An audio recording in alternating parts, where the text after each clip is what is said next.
We're looking at must start and sit wide receivers for week 7 of the fantasy football season. We'll talk through all 26 teams who are playing this week, 13 total matchups. At the end of this video, I will have talked to you guys about 60 plus wide receivers for week 7. Consider this your complete guide to the wide receiver position in week 7. Keep in mind, we got a lot of teams on bye this week. Call it bye-pocalypse, if you will. Important players, the Panthers, Bengals, Cowboys, Texans, Jets, and Titans all on bye. No Adam Thielen, Jamar Chase, T. Higgins, CeeDee Lamb, Nico Collins, Tank Dell, Garrett Wilson, or DeAndre Hopkins. All those guys will be on a bye this week. Every matchup we're going to look at here. So let's start with the first matchup of the week. This is the Thursday night football matchup.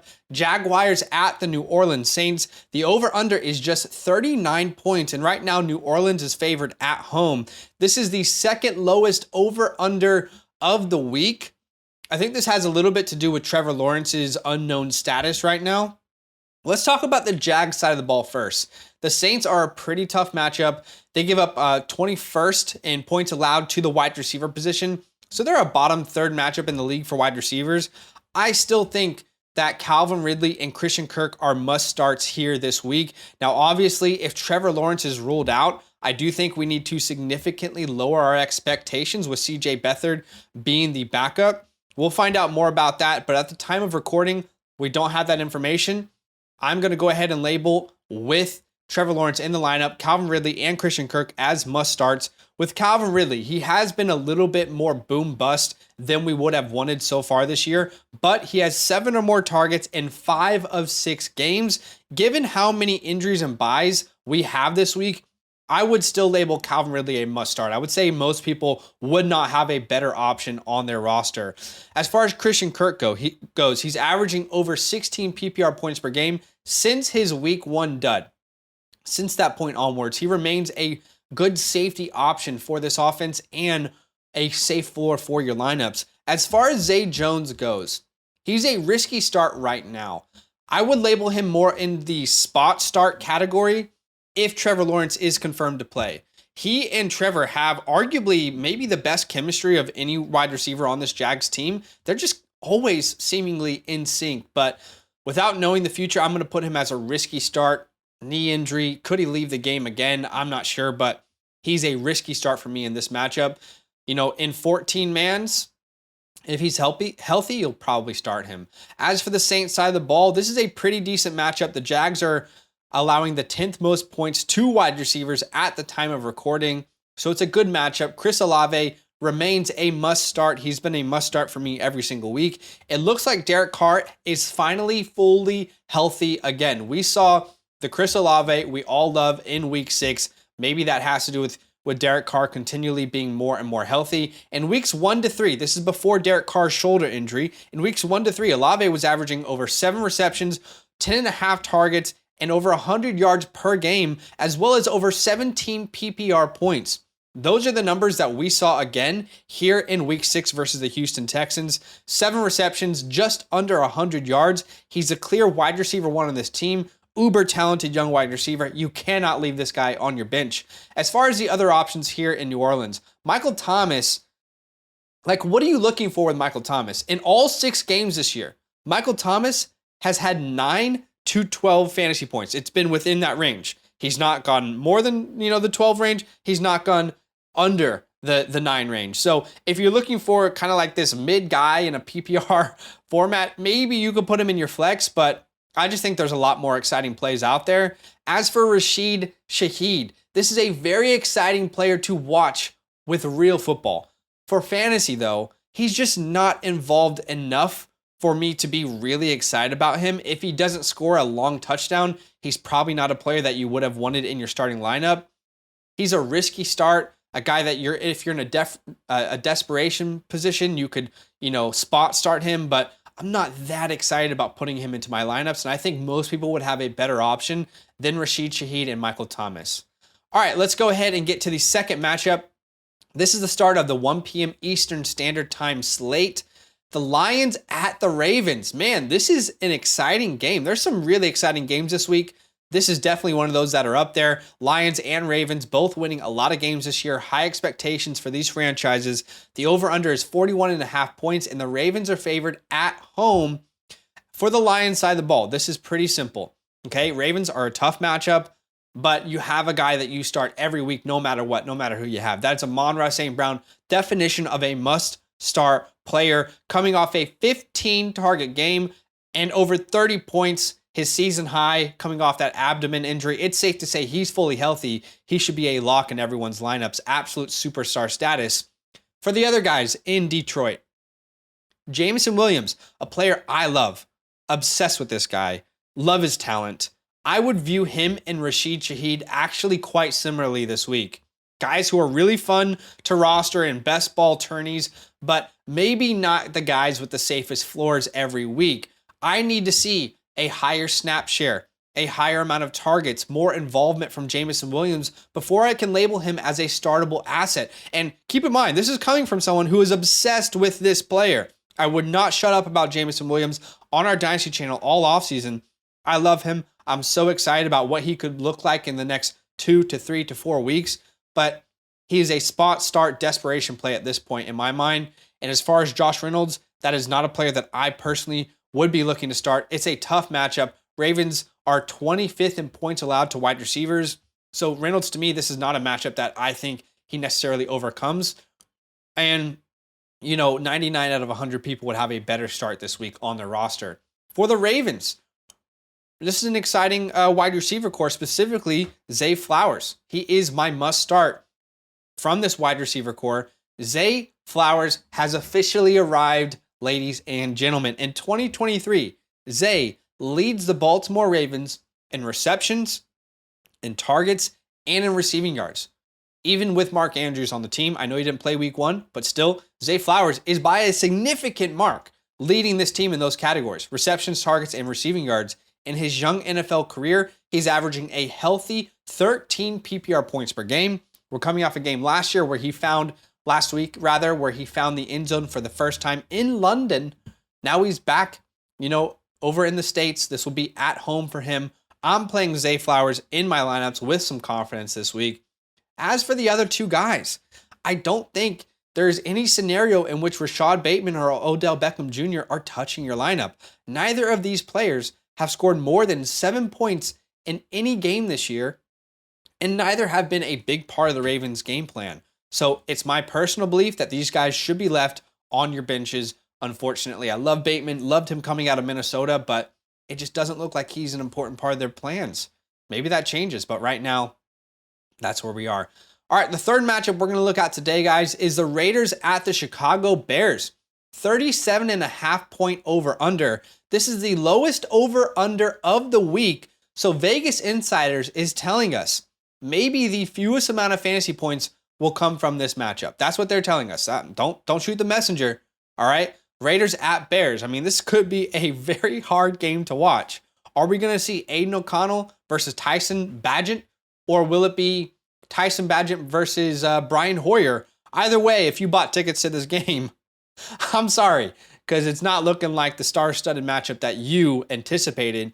However, for the wide receivers, let's look at the Raiders. This is a decent matchup. Bears are 15th in points allowed. Devontae Adams and Jacoby Myers are both must starts. Devontae Adams is a must start.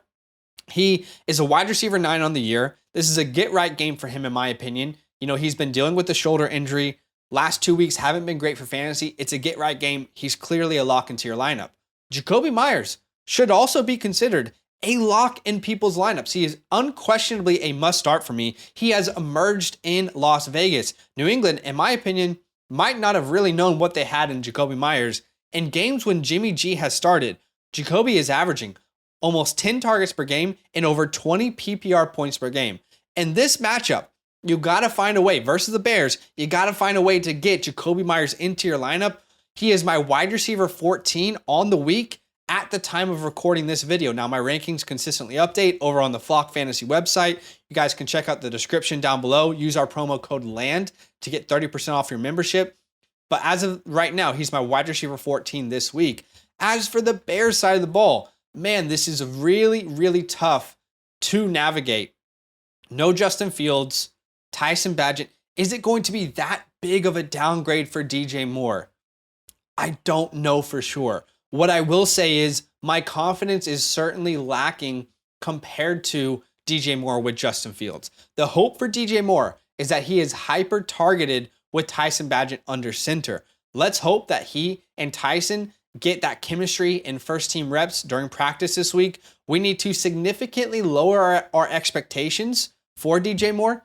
However, in any 12-man league with all the buys, with all the injuries, I struggle to label him anything but a must start. He's my wide receiver 22 at the time of recording. There's not another guy I want to start on this team. I mean, Darnell Mooney averaging 3 points per game since week 1. It's just not a player that you want to put out there. All right, the fourth matchup we're going to look at is the Browns at the Colts.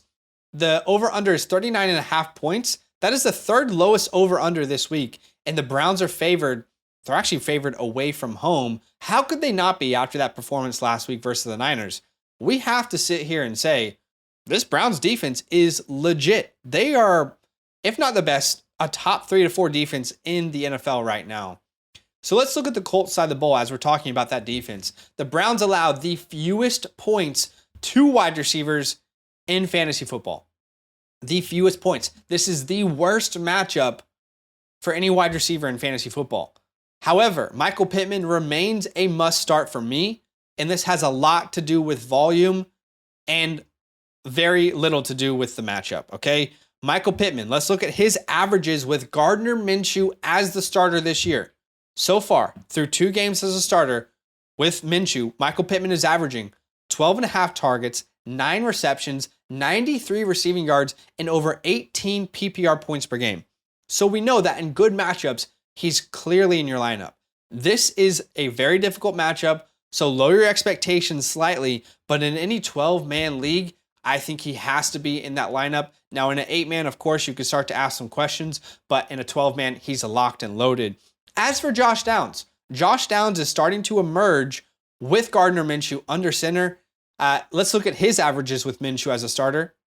He's averaging 10 targets, 6.5 receptions, and over 13 PPR points. In fact, both games where Gardner Minshew has started, Josh Downs hasn't scored under 13 points. We saw him get into the end zone last week.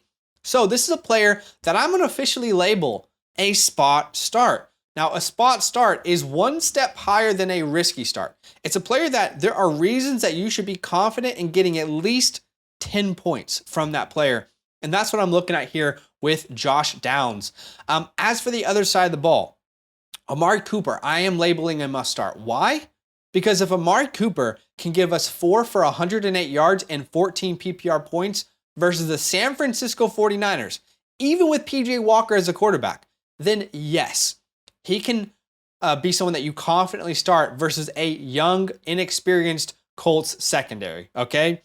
If he can do that versus the Niners with PJ Walker, he can definitely return value versus the Colts with PJ Walker. He's just one of those special talents that, despite bad quarterback play, kind of needs to be in your lineup, almost like Garrett Wilson.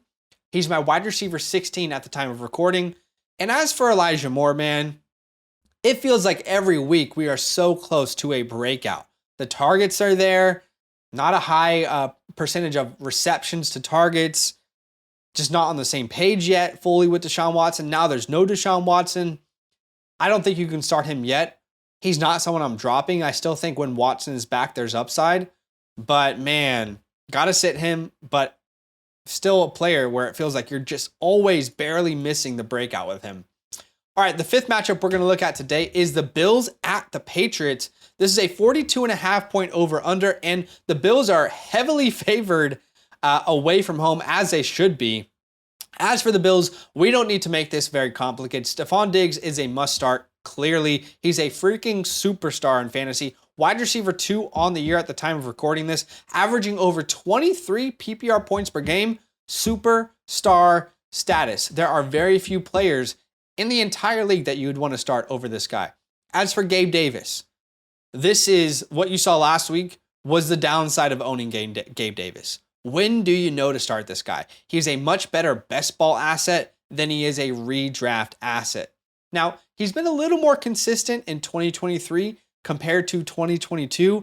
However, you can see in certain games, he's going to let you down. That's why I'm putting him in the spot start category, because he's certainly not the worst start in the world, but there is a chance that he lets you down. So if you're looking for some upside, that's what we always say with Gabe Davis. Are you looking for an upside or a floor play? Gabe Davis is your upside play this week versus the Patriots at New England. As for the Patriots, again, another, receiving room I don't really feel a need to make too complicated. Juju did not play last week. I don't feel any need to start him this week. Devontae Parker, not someone I want to start. And Kendrick Bourne, yeah, he had 11 targets last week. However, if Juju plays, then what does that mean? What does his target share look like? If DeMario Pop Douglas is back, what does his targets look like? So just not a player that I'm excited about. I would say there are at least 40 better options out there for people to start. All right, the sixth matchup we're going to look at here is the Commanders at the Giants, an NFC East showdown. The over-under is 40.5 points. And get this, the Commanders, my Washington Commanders, are favored, and it's at New York. That scares me. As a Commanders fan, I just feel like we are going to lose this game because there should never be expectations that we do anything. As for the Commander wide receivers, though, this is a fantastic matchup. The Giants are 11th in points allowed to fantasy wide receivers. Terry McLaurin, after a confusing Thursday night football loss to the Bears, where he saw just 5 targets, he's coming off a bounce back last week with 11 targets. They're finally getting my guy a little bit more involved. He is a must start for me, given how many injuries there are this week and buys. And why don't we go ahead and just quickly look at last year. Terry McLaurin, let's look at his averages versus the Giants. Excuse me there, by the way. Last year versus the Giants, Terry averaged 9 targets, 7 receptions, almost 90 yards, and over 18.5 PPR points in those matchups versus New York. So he's someone that's going to be in my lineups. I don't know about you, but he shows up versus those New York Giants. As for Curtis Samuel, how about it? Curtis Samuel playing his best football in 2023 at the age of 27. Who would have thunk it? Has scored over 11 PPR points in 4 of 6 games this year and seems to be an important part of Eric Bieniemy's plans moving forward. They get him involved a little bit on the ground, through the air. He's a very efficient player. He has been that player. So I'm going to consider him a must start. He's the wide receiver 24 this year. I think he is well deserving of a flex play. As for Jahan Dotson, I absolutely hate his usage this year. I love Jahan Dotson. I love him. But this has to be a career low for Jahan. 1 target last week. Now, he dropped that target. That's on him. But Jahan Dotson is worthy of more than 1 target. Let's be honest. I don't understand it, but there's no way you can start this guy with what we currently know about Jahan Dotson. Wide receiver 67 on the year. It's just not a player you can start, and that sucks. It really does. As for the Giants side of the ball, this is pretty simple for me. Wan'Dale Robinson is in that spot start category. My stash player, I have a video I do every week, mustache players. He's been on that video 2 weeks in a row, and he's coming off an 8 reception game for 62 yards, over 14 PPR points versus a good Buffalo defense. Now, he gets a great matchup versus the Commanders, who give up the second most points to wide receivers. In my opinion, if someone's having a big day, I think that's Wan'Dale Robinson. He's one of my favorite spot starts for those who are in a tough position with wide receivers this week. Darius Slayton, not someone that I'm starting, but I will say he is an exciting guy to talk about in, let's say a best ball tournament or any DFS lineups. All right, the 7th matchup we're going to look at here is the Falcons at the Bucks. 38.5 point over under. It's not a very high projected points total, and the Bucks are favored at home. As for the Falcons side of the ball, this is a pretty good matchup. In fact, the Bucks give up the 7th most points to wide receivers so far in 2023. That's on a per game basis. And Drake London, what a bounce back. He is a must start for me since week 1. So week 2 onwards, because in week 1 he had the goose egg. We all remember that. But from week 2 onwards, he's averaging 8.5 targets, 5.2 receptions, 66 receiving yards, and 14.5 PPR points. From week 2 onwards, he is the wide receiver 15 in fantasy football. And now he has another great matchup versus the Bucks. He's going to be in my lineups. I don't know about you. Maybe you have a better option, but to me, he's definitely going to be in my lineups. And there's not another wide receiver in Atlanta that we should really even entertain. As far as the Bucks, this is really easy. This offense is funneling through 2 players, right? It's, well, 3 technically. Baker Mayfield, but then Mike Evans and Chris Godwin. Mike Evans is your upside play. He's the guy who's had those over 18-point games this year. Now, Chris Godwin is your floor play. Is he going to absolutely explode? Probably not. Not with Mike Evans in the lineup. Mike Evans is getting those more valuable targets, especially in the end zone, in the red zone. So Mike Evans is a great play. Chris Godwin is a fine play. He's more of a floor guy. But in this matchup, you can go ahead and put them in your lineup if they're your best options. All right, the 8th matchup we're looking at here is the Steelers at the Los Angeles Rams. 43.5 point over under. Man, the Rams are a fun team to watch, aren't they? Cooper Kupp is back. Clearly, he's a must start. You know, he is unquestionably a top 5 asset in fantasy football rest of season rankings. Unquestionably. If we were to do a redraft of, redraft drafts, a mock draft, if you will, that guy would be a top 6 pick, unquestionably, in my mind. 27 points last week. As for Puka Nacua, this is a question I imagine we're going to get a lot of questions about him this week.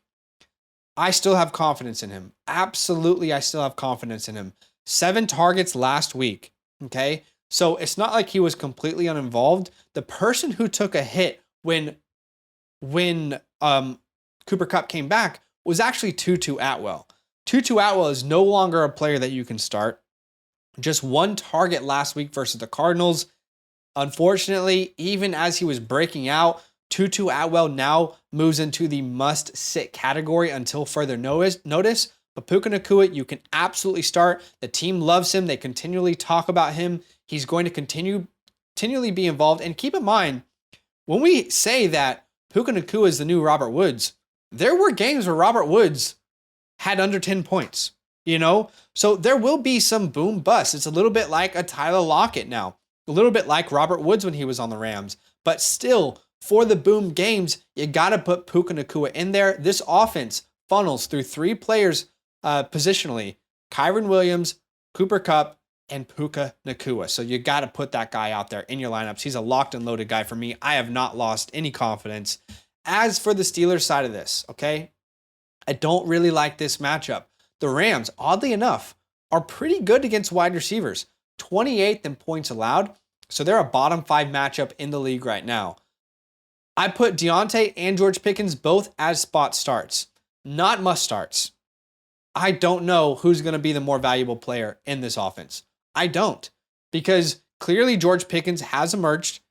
He's done some really incredible things, multiple games over 100 yards, two touchdowns this year, 2 fantasy games where he's had over 20 points. However, Deontay Johnson hasn't been there. And Deontay Johnson in week 1 versus the Niners only played 43% of the snaps and saw 6 targets. Quick math would tell us he was on track to have 12 targets at least in that game.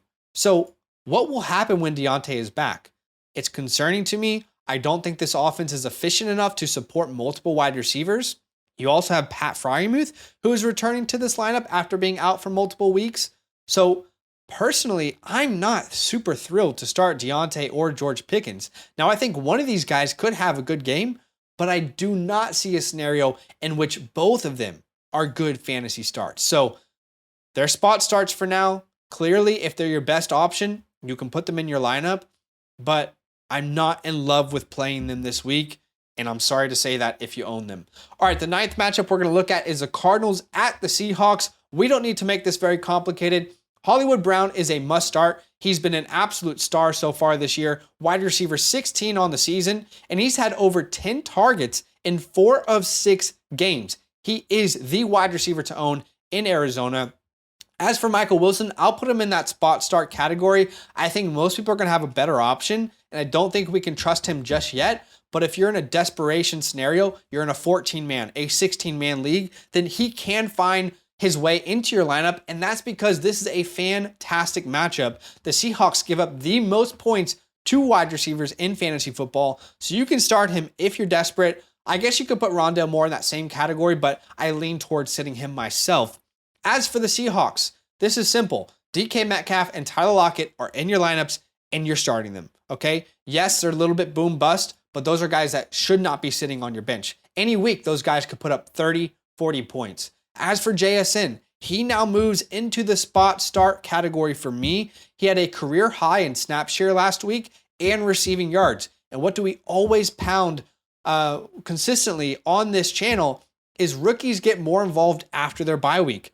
Week 5, JSN has a bye. Week 6, sets, career highs in snap percentage and receiving yards and in depth of target. So he's going to be involved, and that's exciting to see. Now, the 10th matchup that we're going to look at here today is the Packers at the Broncos. Over under of 45 points, and we got the Packers favored away from home, which that's not that surprising. The way I'm viewing this matchup is Christian Watson is your wide receiver 1. You can start him. He's in a must-start category. 7 targets last week, and he played over 80% of the snaps. Another week where he could get healthy off of the bye week. He is, this exciting big threat play, and he's getting the target share. Now, Romeo Doubs is someone that I would put as a risky start. The first game where Christian Watson is back and healthy with no limitations, he only gets 4 targets. That's concerning for me. So I'm going to put him in the risky start. I think most people would have a better option. And Jaden Reed is not a player that we can sit now with, or that we can start with everyone healthy in this team. As for the Broncos, I don't think there's a clear must start here. I really don't. Courtland Sutton is the one that I'm most comfortable with because, I feel like he can overcome a matchup. But as for Jerry Jeudy, I don't know, man.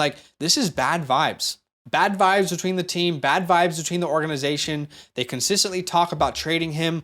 I think if you own him, you should want him to be traded and just have a new opportunity somewhere to be the guy for another team. But I don't see a clear sit in this matchup outside of Christian Watson myself. And keep in mind that the Packers are the 3rd worst matchup for wide receivers. So you're going to start Jerry Jeudy with all this speculation with this terrible matchup. I don't know, man. It's tough for me to imagine it. All right, the 11th matchup that we're going to look at is the Chargers at the Chiefs. This is a 50.5 point over-under. This is the 2nd highest over-under of the week. The Chiefs are favored at home. So Vegas is telling us, hey, there should be a lot of fantasy points in this matchup, and I could see it. For the Chargers, this is a tough matchup, but we do not sit Keenan Allen. This is a superstar similar to Stephon Diggs. You do not sit Keenan Allen at any point in any lineup. He's a must-start, unquestionably. As for Josh Palmer, he is comfortably in the spot start category for me. He's had over 10 points in every game since Mike Williams was injured. So if that's what you're looking for, you can start him. You cannot start the rookie Quentin Johnson. He's not made any impression so far. As for the Chiefs, the only player I'm even considering touching my lineup is Rashee Rice. He leads his team in receptions, targets, receiving yards, and he's only played over 50% of the snaps in 1 week. That was week 3 versus Chicago. His role is going to continually grow. He's very exciting with what he can do after the catch. So if you're looking for a spot start against a, pretty good matchup, the Chargers give up the 6th most points to fantasy wide receivers. So if you're looking for a spot start in a 12-man league, Rashee Rice is the spot start. He has the most upside. It's untapped. What happens if this guy goes out and plays 70% of the snaps? He'll be a great start if he ever gets to that type of usage. So I definitely think if there is any start in this matchup on the Chiefs side, it is Rashee Rice. But man, I'm really excited for that game. It feels like every time the Chargers and Chiefs play each other, there are absolute fireworks. I'm excited for it. I bet you are too. So it's going to be a fun player to have a fun matchup to have some stock in rather. All right, 2 more matchups. The 12th matchup we're going to look at is the Sunday night football game. That is the Dolphins at the Eagles. This is the highest over-under of the week, 52.5 points, and the Eagles are favored at home. This has to be the game of the week. Dolphins, Eagles. Both teams are 5-1. Both teams seem to be real threats within their conferences. I'm excited for this one, and there are a ton of star wide receivers that should be locked into your lineup. Tyreek Hill, wide receiver 1 on the year. You're starting Tyreek Hill. Jalen Waddle, we know how damn good he has been. We encourage you guys, to buy him in weeks 3, in weeks 4 after some down games. Now we have back-to-back games over 14 points, averaging 9.5 targets per game in the last 2 weeks, and 2 touchdowns, one in each game of the last 2 weeks. He also is a lock in your lineup, unquestionably. Now, the same thing could be said for the Eagles side of the ball. A.J. Brown, wide receiver 6 on the year. Absolute superstar. You're starting A.J. Brown. Devonta Smith, a very frustrating string of games, but not a player that you can afford to sit. Absolutely, without doubt, Devonta Smith has to be in your lineup. He is a must-start player. There will be games where it clicks, and I could see this being the game. This is another game where the Eagles are going to have to put up a ton of points to compete with that electric Miami Dolphins offense. So Devonta Smith is going to be a very necessary piece to this offense. Now, he had 11 targets last week. He played 99% of the snaps. So that's not a player that I could personally find a way to sit. I think everyone should have a little Devonta Smith in their lineups, even though it's been a little disappointing. Remember, we kept telling you, start Jalen Waddle. Start Jalen Waddle. It's going to be worth it. The same vibes with Devonta Smith. You cannot sit those guys. And the last matchup we'll look at today is the 49ers at the Vikings. This is our Monday Night Football matchup. The over-under is 44 points. And of course, the 49ers are favored even away from home. As for the 49ers side of the ball, Brandon Ayuk is one of my favorite starts in fantasy football this week. You know, my wide receiver 9 in rankings at the time of recording, obsessed with this matchup, okay? He's clearly the number 1 guy on this team in the air, coming off a 10-target game last week versus the Browns. A disappointing game, but still heavily targeted. We know Brock Purdy is going to bounce back, and if there's no Deebo Samuel, if there's no Christian McCaffrey, expect Brandon Ayuk to be an absolute superstar in Week 7 versus the Vikings, who, by the way, give up the 3rd most points to fantasy wide receivers. Now, if Deebo's out there, he, of course, remains a must-start as well. As for the Vikings side of the ball, Jordan Addison gets another opportunity to be the guy in this offense. Now, only 5 targets last week, but did find the end zone. Jordan Addison has 4 touchdowns this year. In 4 of 6 games, he has found the end zone. The matchup is not great. We don't love this matchup, but I'm putting him as a must start because I am anticipating the Niners dominating this game, meaning that Christian Kirk is going to need to throw the ball a lot, even for the Vikings to have a shot. That means Jordan Addison will get a lot of opportunities. The same can be said with KJ Osborne. He moves into that spot start category for me. 5 targets last week, 48 yards. So both of these guys, I think you can start. My preference is Jordan Addison, the young, sensational rookie talent, but you can start both of them if need be. Okay, guys, that is it for today. All wide receivers, all matchups. Do me a favor, please smash that like button for us. We are super excited to almost reach 10K. In fact, we might reach 10K by the end of the day when this video is released. I'm really hoping that we do. It's an exciting time for us. So go ahead, drop a like, subscribe.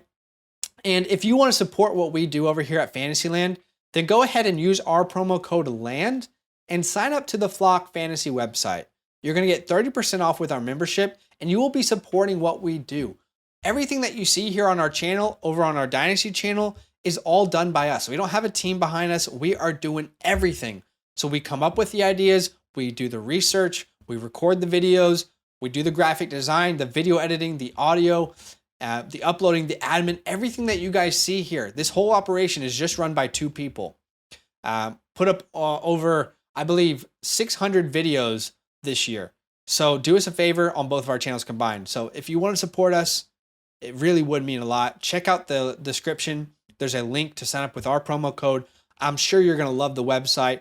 Rankings for Dynasty, for redraft, rest of season rankings, weekly rankings, articles from the best people in the industry. It's a very exciting time to be with us over on the Flock Fantasy site. Go ahead, check it out. Enjoy the rest of your week. and go get a win here in week 7. Good luck. Now that those idiots are done talking, who needs some rankings? Hell yeah, I need some rankings. Then use promo code LAND, LAND, for 30% off any membership at flockfantasy.com. Oh. It's so easy, even your grandma could scan that QR code right there.